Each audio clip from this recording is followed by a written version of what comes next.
Now, when you're selecting a tub, several things to consider. First of all, the size of the tub that you may want. This one is a 66-inch tub because we had plenty of room here in the master bathroom. In the guest bathroom, we were a little more restricted in space, so we went with a 60-inch tub, which is a fairly standard size for most bathrooms.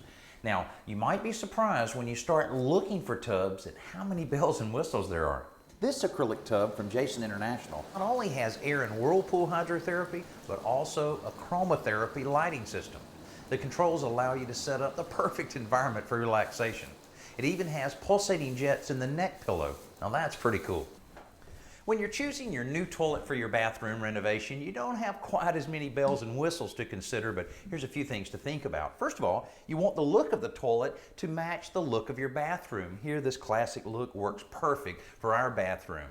Now, this is a two-piece toilet. One piece being the tank, the other piece being the bowl. There is another option that's a lot more contemporary looking called a one-piece toilet.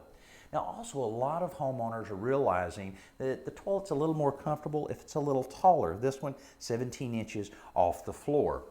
Now, several years ago, it was required that all toilet manufacturers have toilets that use only 1.6 gallons. Well, that didn't always work. Let me show you how Elger approaches this situation to make it work. Right down in the bottom, there's a 3-inch flush valve, 7 square inches of water surface, and when you flush it, it really makes that 1.6 gallons far more effective to take care of flushing.